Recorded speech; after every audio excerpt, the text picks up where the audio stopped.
Assalamualaikum warahmatullahi wabarakatuh. Jumpa lagi dengan saya Ibu Rohana Dewi dalam pelajaran matematika bersama MGMP Matematika SMP Kota Salatiga. Kali ini kita akan belajar materi luas permukaan kerucut.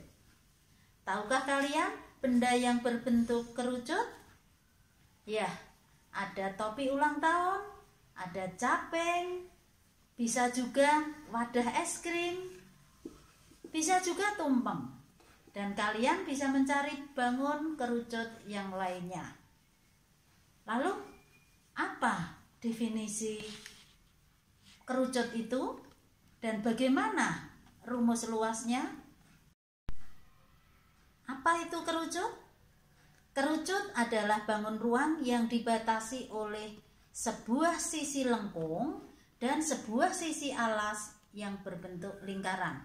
Sisi lengkung tersebut berbentuk juring. Kemudian hubungan panjang busur selimut kerucut dan keliling alas kerucut. Panjang busur selimut kerucut dan keliling alas panjangnya sama.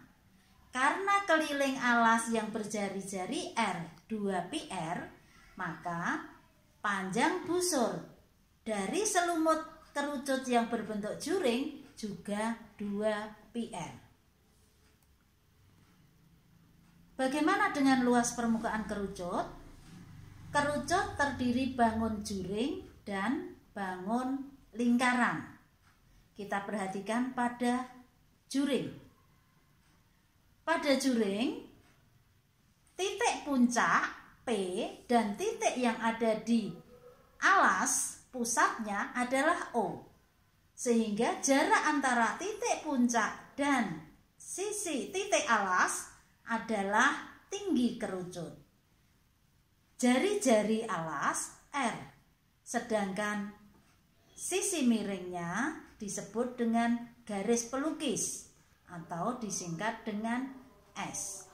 Garis pelukis merupakan sisi miring atau hipotenusa pada segitiga siku-siku, sehingga terdapat hubungan bahwa S sama dengan akar R kuadrat ditambah T kuadrat.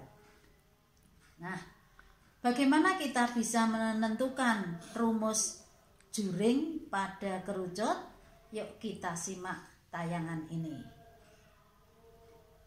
Kita ingat perbandingan antara sudut pusat, luas juring, dan panjang busur pada lingkaran. Sehingga diperoleh panjang busur AA aksen dibagi keliling lingkaran sama dengan luas juring AA aksen P dibagi luas lingkaran. 2πr per 2πs sama dengan luas juring AP A aksen per luas lingkaran. Dengan perkalian silang diperoleh luas juring AP A aksen sama dengan luas selimut kerucut. Luas juring AP A aksen sama dengan PRS. Nah, kesimpulannya, rumus luas permukaan kerucut adalah luas alas ditambah luas selimut kerucut. PR kuadrat ditambah PRS. Atau bisa disederhanakan, PR sama dengan, PR kurung buka R ditambah S. Sekarang ke contoh soal. Yang pertama, sebuah kerucut mempunyai diameter 14 cm dan panjang garis pelukis 15 cm. Tentukan luas permukaan kerucut tersebut. Diketahui diameternya 14 cm. Jadi jari-jarinya 7 cm dan S garis pelukis sama dengan 15 cm. luas permukaan kerucut kita singkat dengan LP. LP sama dengan PR kurung buka R ditambah S. Karena R atau jari-jari kelipatan dari 7, maka P kita pilih 22/7. Substitusi nilai R dan S sehingga diperoleh 22/7 kali 7 kurung buka 7 ditambah 15 sama dengan 22 kali 22. Luas permukaannya 484. Jadi luas permukaan kerucut tersebut adalah 484 cm persegi. Mudah bukan? Nah, kita masuk ke contoh yang kedua.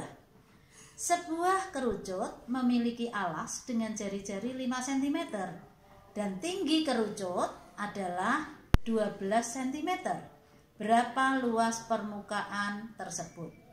Nah, di soal tersebut yang diketahui adalah R dan T. Padahal untuk menghitung luas permukaan selimut kita perlu S. Nah, S harus kita cari dulu sebelum kita menghitung luas permukaan. Dari mana kita peroleh S? Kita harus minta bantuan Pythagoras. Hubungan antara R, T, dan S. Kita cari S-nya terlebih dahulu. S sama dengan akar dari R kuadrat ditambah T kuadrat. R-nya 5, T-nya 12. Kita peroleh 5 kuadrat ditambah 12 kuadrat atau bisa ditulis 12 kuadrat ditambah 5 kuadrat. Maka diperoleh hasil akar dari 144 ditambah 25 yaitu 169. Sehingga S-nya diperoleh akar dari 169 yaitu 13 cm. Lalu kita menghitung luas permukaannya. Luas permukaannya seperti soal nomor 1, PR kurung buka R ditambah S. Kita substitusi oleh karena R bukan kelipatan dari 7, maka kita menggunakan Pi 3,14 sama dengan 3,14 kali 5 jari-jarinya kurung buka 5 ditambah 12 diperoleh 266,9 cm persegi. Jadi luas permukaan kerucut tersebut 266,9 cm persegi. Bagaimana anak-anak? Mudah bukan? Nah, demikian untuk materi kali ini. Sampai jumpa di materi berikutnya. Selamat belajar dan salam sehat. Wassalamualaikum warahmatullahi wabarakatuh.